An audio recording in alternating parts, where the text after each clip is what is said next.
রোজার সময় মানুষের শরীরে কি পরিবর্তন ঘটে আসুন দেখে নিই।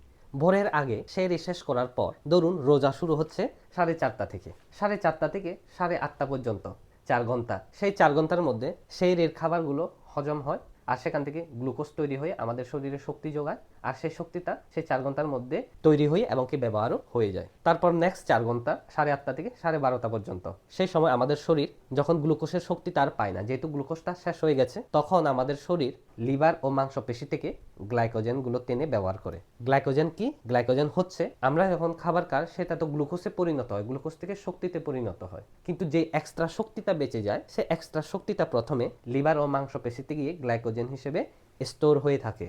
তারপরে আরও শক্তি বেঁচে গেলে সেটা আমাদের পেটে ফ্যাট হিসেবে জমা হয়ে থাকে। তাহলে খাবারের পর প্রথমে গ্লুকোজটা ব্যবহার হয়ে যায়, গ্লুকোজ শেষ হয়ে গেলে তারপর গ্লাইকোজেন ব্যবহার শুরু হয়। আর নেক্সট 4 ঘন্টার মধ্যে এই গ্লাইকোজেনের ব্যবহারটাও প্রায় শেষের দিকে হয়ে যায়। তারপর আসি দুপুর 12:30 থেকে বিকাল 4:30।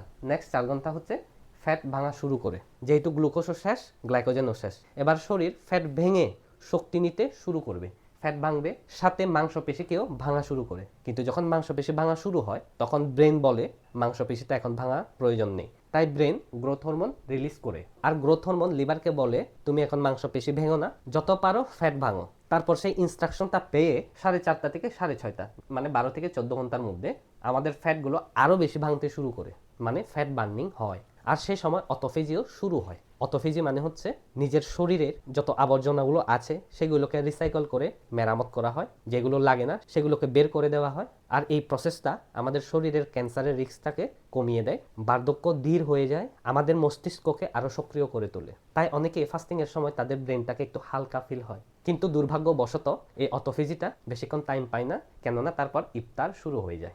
যদি ইফতার শুরু করার আগে আরও 2 ঘন্টার মতো টাইম পায় তাহলে অটোফেজিটা আরও ভালোভাবে 2 ঘন্টা চলতে পারবে, যেটা আমাদের শরীরের ময়লা আবর্জনাগুলোকে আরও বের করে দেবে আর ক্যান্সারের রিস্কটা অনেক কমে যাবে। আর যখন 14 ঘন্টার পর ইফতারটা শুরু করা হয় তারপর খাবার থেকে তো আবার গ্লুকোজ পায়, তখন অটোফেজি বন্ধ হয়ে যায়, ফ্যাট ভাঙা বন্ধ হয়ে যায়, নতুন করে গ্লুকোজ তৈরি হয়ে সেই গ্লুকোজকে ব্যবহার করা হয়। একটা জিনিস সবসময় মনে রাখা উচিত, রোজা মানে শুধু ফাস্টিং নয়, এটা হচ্ছে নিজের ব্যবহার, আচরণ ও ভাবনার উপর নিয়ন্ত্রণ রাখা, যেটা শেখায় ধৈর্য, আত্মসংযম ও আত্মশুদ্ধি। এটি মানুষের চরিত্র গঠন ও আত্মনিয়ন্ত্রণের অনুশীলন। তাই অনেক ঘন্টা ফাস্টিং করার পর ইফতারে যদি আমরা এক গাদা খাবার, পেট ভর্তি খাবার খেয়ে নিই, তেলে ভাজা, cold drinks, fast food, junk food, তাহলে আত্মনিয়ন্ত্রণ তো সবই গেল পানিতে। অনেকক্ষণ ধরে ফাস্টিং করার পর হেভি খাবার খাওয়া একদমই শরীরের পক্ষে ভালো নয়। অনেকেই প্রথমে খেজুর দিয়ে শুরু করে, তাই হালকা ফলমূল আর হালকা নাস্তা খাওয়াটা উচিত, কারণ কয়েক ঘন্টার পরেই তো এমনি ডিনার করতে হবে।